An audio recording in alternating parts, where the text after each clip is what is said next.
સુરતના ઉધના વિસ્તારમાં રાજપાટ માટે દારૂનો રોફ પાડવા પિસ્તોલ લઈને ફરતા એક વેપારીને ઝડપી લેવામાં આવ્યો છે। સુરતના ઉધના વિસ્તારમાં રાજપાટ માટે દારૂનો રોફ પાડવા પિસ્તોલ લઈને ફરતા એક વેપારીને ઝડપી લેવામાં આવ્યો છે। ઉધના નવસારી રોડ જીવન જ્યોતની સામેથી પોલીસે સ્કોર્પિયો ગાડીમાંથી વેપારીને પિસ્તોલ સાથે ઝડપી પાડ્યો છે। પોલીસે પિસ્તોલ ગાડી કબજે કરી વેપારી સામે આર્મ્સ એક્ટની કલમ સાથે પ્રોહિબિશનનો પણ અલગથી ગુનો દાખલ કર્યો છે। સુરત શહેર પોલીસ દ્વારા 10 નવેમ્બરથી 25 નવેમ્બર સુધી ગેરકાયદે હથિયાર ઝડપી પાડવા માટે ડ્રાઈવ હાથ ધરવામાં આવી હતી, જે અંતર્ગત ઉધના પોલીસ સર્વેલન્સ સ્ટાફના માણસો સાથે ગઈકાલે મોડી સાંજે વાહન ચેકિંગમાં હતા। તે વખતે ઉધના નવસારી રોડ જીવન જ્યોતની સામેથી ઉધના દરવાજા તરફથી શંકાસ્પદ હાલતમાં આવતી બ્લેક કલરની સ્કોર્પિયો ગાડીને રોકાવાનો ઇશારો કર્યો હતો। જો કે ચાલકે ગાડી ઊભી નહીં રાખી પૂર ઝડપે ભગાવતા સ્ટાફના માણસોએ ગાડીનો પીછો કર્યો હતો। તે દરમિયાન સ્કોર્પિયો ગાડી 300 મીટર સુધી આગળ જઈ સાઉથ ઝોન 3 રસ્તા પાસે ટ્રાફિક સિગ્નલ હોવાને કારણે ટ્રાફિકમાં ઊભો રહી ગયો હતો, જેથી પોલીસે તેને રોકી ગાડી સાઈડમાં લેવડાવી હતી। પોલીસે ગાડી ચાલક રવિ રાજેન્દ્ર પ્રસાદ શર્માને અંગ ઝડતી કરતા પેન્ટના નીફાના કમરમાં ભાગેથી પિસ્તોલ મળી આવી હતી।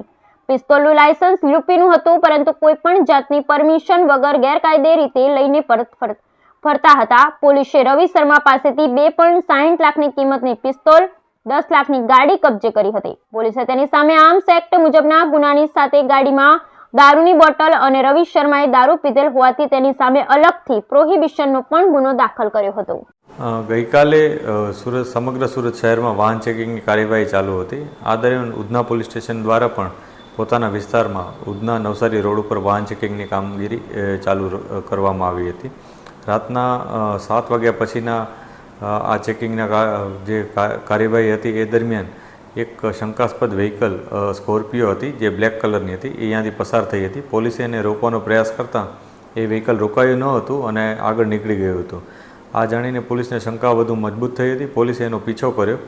પીછો કરતાં આ દરમિયાન આગળ ઉધના 3 રસ્તા પાસે ટ્રાફિક સિગ્નલ છે, ટ્રાફિક સિગ્નલ ચાલુ હોવાથી આ વ્હીકલ ત્યાં ઊભું રહી ગયું હતું અને પછી પોલીસે તેને સાઈડમાં લઈ જઈ અને આગળની કાર્યવાહી કરી હતી। વ્હીકલમાં ચેકિંગ કરતાં એક બોટલ મળી આવી હતી।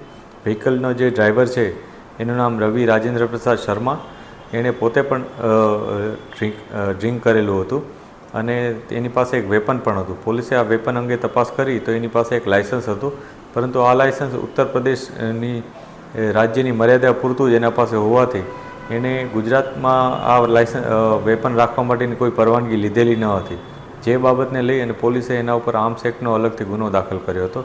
એટલે આ વ્યક્તિ જે રવિ શર્મા કરીને છે એના ઉપર 2 ગુના ગઈકાલે દાખલ થયા। એક છે જેમાં લિકર કન્ઝમ્પશન અને પોઝેશનનો હતો, જ્યારે બીજો એક કેસ છે જે આર્મ્સ એક્ટનો છે। જે આરોપી છે એની વધારાની અમે પૂછપરછ કરી રહ્યા છીએ। આરોપી અહીંયા મૂળ ધંધો કરે છે, બિઝનેસ કરે છે, મૂળ યુપીના છે અને અહીંયા ગોડાદરામાં રહે છે।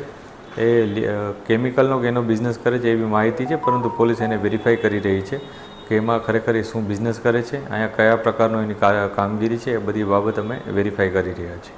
સાહેબ, આ ગાડી પર પોલીસને શંકા કેવી રીતે?